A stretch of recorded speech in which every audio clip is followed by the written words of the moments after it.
não devemos cair nesta armadilha anti-eucarística do maligno. Não podemos, em nenhuma hipótese, cairmos nesta falácia de que a Eucaristia é um teatro, é um ritual simbólico. Quando Jesus, na última ceia, transforma o pão no seu corpo e o vinho no seu sangue, e diz aos seus apóstolos: fazei isto em minha memória, Jesus ali não está promovendo um ritual teatral, um ritual que não significa nada. Estamos falando de algo que está dentro do contexto da religião judaica. E a religião judaica, meus irmãos, ela usa as lembranças, mas não como meras lembranças, meras recordações, da forma como nós utilizamos, dentro do contexto, por exemplo, do contexto atual. A lembrança nos rituais judaicos são lembranças realmente vivenciadas.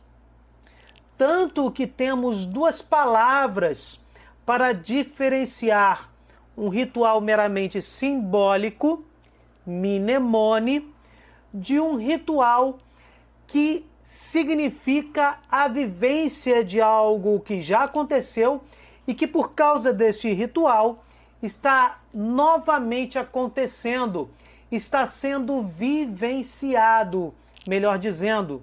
Por isso se utiliza o termo anamnese.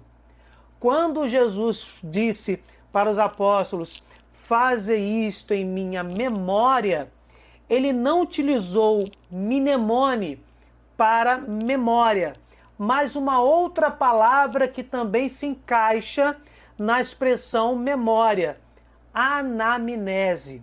Quando Jesus fez isso, ele lembrou, ele reforçou os rituais Zikaron, utilizados na tradição judaica, que de forma bem simples significa dizer que o ritual que está sendo celebrado está vivenciando realmente aquilo que já aconteceu no passado.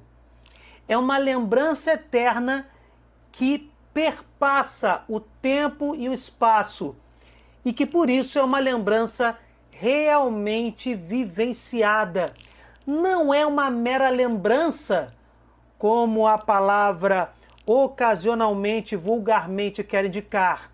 Não é uma mera recordação. Temos que entender que quando Jesus transforma, por exemplo, o pão no seu corpo, ele está mantendo a aparência de pão, mas a substância daquele pão já não é a substância de um alimento feito de trigo. Ocorre o primeiro milagre da Eucaristia, que chamamos na doutrina católica de transubstanciação. Ou seja, está havendo a transformação da substância. As aparências continuam. No exemplo, o pão continua com a aparência de pão, com gosto de pão, mas substancialmente, essencialmente, se trata do próprio Senhor Jesus Cristo, em corpo e sangue, alma e divindade.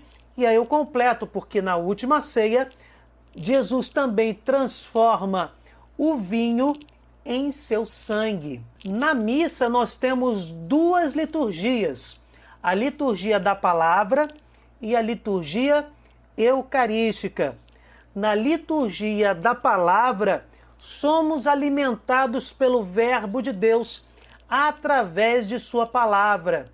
Jesus Cristo fala conosco na leitura e na meditação daquelas passagens bíblicas que estão sendo analisadas.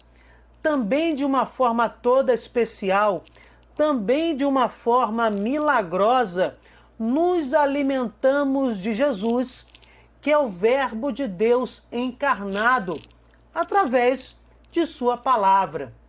Na liturgia eucarística, repete-se a última ceia, mas atualiza-se a paixão, morte e ressurreição de Jesus Cristo. Isto significa dizer que não se repete a paixão e morte de Jesus. E a ressurreição de Jesus, obviamente, perpassa todo o tempo da humanidade desde a sua realização, desde que Jesus realmente venceu a morte, ressuscitando em corpo glorioso. Como já mencionado, acontece o primeiro milagre, a transubstanciação. O corpo e o sangue estão presentes substancialmente no pão e no vinho consagrados, que conservam as suas aparências.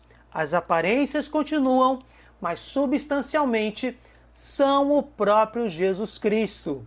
Podíamos aqui citar inúmeras passagens que confirmam o milagre da transubstanciação, mas Jesus resume de forma magistral este prodígio maravilhoso em João 6, versículo 55, pois a minha carne é verdadeiramente uma comida e o meu sangue verdadeiramente uma bebida.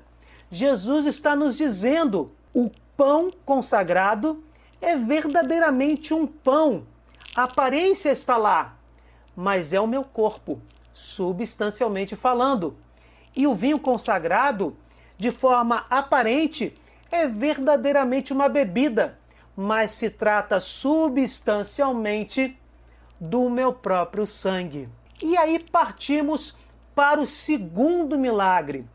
Eu acabei de mencionar que na liturgia eucarística se repete a última ceia para que todos aqueles que estão em estado de graça possam receber Jesus no pão consagrado, na hóstia consagrada. Acontece ali o primeiro milagre, a transubstanciação, mas também atualiza-se a paixão, morte e ressurreição de Jesus.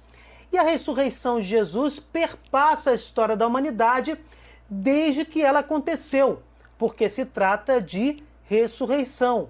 E aqui nós temos o segundo milagre, porque quando um corpo vence a morte física, quando um corpo se transforma, quando um corpo se torna um corpo ressuscitado, ele se emancipa das leis do espaço e do tempo. Todo corpo ressuscitado, e o primeiro deles foi o do novo Adão, Jesus Cristo. A Páscoa judaica só está completa com o sacrifício do Cordeiro imaculado, perfeito, sem defeitos, e o consumo de sua carne. A nova Páscoa, a Páscoa cristã, segue o mesmo raciocínio, só que o Cordeiro é o próprio Senhor Jesus, o Cordeiro de Deus, como vai dizer João Batista. E além do sacrifício na cruz, que é atualizado em cada Santa Missa, deve haver o consumo da carne do Cordeiro. E esse consumo da carne do Cordeiro de Deus, no caso da Páscoa cristã, e o Cordeiro de Deus é Jesus Cristo, este consumo da carne só pode ser feito, só pode ser realizado através do consumo da carne ressuscitada, pois somente a carne ressuscitada está emancipada das leis do espaço e do tempo. Somente o corpo ressuscitado de Cristo ultrapassa o tempo e ultrapassa o espaço. Pode estar presente de forma perfeita em cada hóstia consagrada e em cada gota do vinho consagrado, sendo obviamente, respectivamente, o corpo e o sangue do Cordeiro de Deus. Não comemos o corpo mortal de Jesus, mas comungamos do corpo ressuscitado de Cristo, que mantém as aparências de pão e de vinho, mas possuem a substância, no caso da hóstia, do corpo de Jesus e no caso do vinho consagrado, do sangue de nosso Mestre. E a confirmação do que acabei de dizer está em João 6, versículo 63, no finalzinho do discurso do pão da vida, que começa em João 6, a partir do versículo 48. Jesus está explicando o mistério da Eucaristia. O Espírito é que vivifica, a carne de nada serve. As palavras que vos tenho dito são espírito e vida. Jesus está nos dizendo, eu não estou enrolando vocês, eu não estou falando de mero teatrinho, de um ritual simbólico, como ele falou antes em João 6,55. A minha carne é verdadeiramente uma comida e o meu sangue verdadeiramente uma bebida.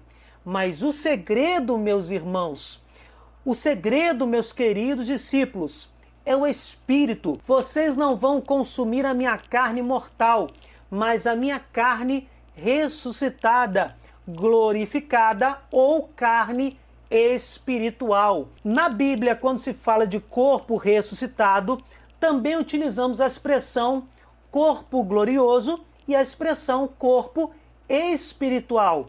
Por que espiritual? Porque identifica a qualidade deste corpo. Quando o corpo é espiritual, glorioso, ressuscitado, ele está acima do tempo e do espaço. Ele está emancipado do tempo e do espaço. Por isso, esse versículo 63 é a chave para a compreensão do mistério da Eucaristia. Nós realmente estamos comendo o corpo e o sangue de Cristo, mas o corpo e o sangue ressuscitados. Não vamos cair na armadilha do inimigo, como caíram alguns dos seguidores de Jesus. Em João 6, 66, desde então, muitos dos seus discípulos se retiraram e já não andavam com ele. Alguns discípulos não aceitaram o consumo do corpo ressuscitado de Jesus, porque não estavam entendendo o poder da ressurreição, que o corpo ressuscitado poderia estar presente no pão eucaristizado. E aqui abandonaram o mestre da vida.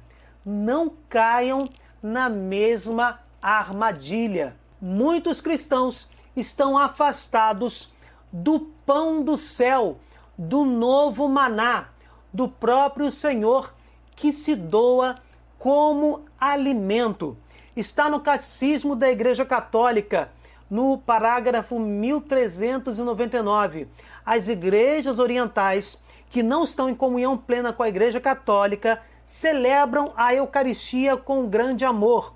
Essas igrejas, embora separadas, têm verdadeiros sacramentos, principalmente em virtude da sucessão apostólica, o sacerdócio e a Eucaristia, que as unem intimamente a nós. Por isso, uma certa comunhão em sacris na Eucaristia é não somente possível, mas até aconselhável em circunstâncias favoráveis e com a aprovação da autoridade eclesiástica. O sacramento da Eucaristia realmente acontece nas igrejas orientais, porque a sucessão apostólica se manteve e em certas ocasiões de emergência podemos sim receber a Eucaristia nestas igrejas. Ao contrário de comunidades protestantes, as comunidades eclesiais oriundas da Reforma, separadas da Igreja Católica, em razão sobretudo da ausência do sacramento da ordem, não conservaram a substância própria e integral do mistério eucarístico, tanto que, inclusive, eles negam a presença real de Jesus na Eucaristia. Continuando, é por esse motivo que a intercomunhão eucarística com essas comunidades não é possível para a Igreja Católica. Todavia, essas comunidades eclesiais, quando fazem memória na Santa Ceia da morte e da ressurreição do Senhor, professam que a vida consiste na comunhão com Cristo e esperam sua volta gloriosa. Por terem esvaziado o mistério da Eucaristia, esta memória aqui acaba sendo aquela mera recordação, a memória mnemone, não é a memória anamnese, dentro do ritual que Jesus criou, de uma lembrança vivenciada, de uma lembrança que está realmente acontecendo e está se atualizando, pois se trata de um acontecimento que ultrapassa o espaço e o tempo. Enfim, meus irmãos, deixem nos comentários a opinião de vocês sobre o mistério maravilhoso e milagroso do pão do céu. Se vocês gostaram, deixem o seu like e compartilhem. Cliquem no sininho, se inscrevam no canal. Fiquem com Deus, desculpem qualquer coisa e até o próximo vídeo.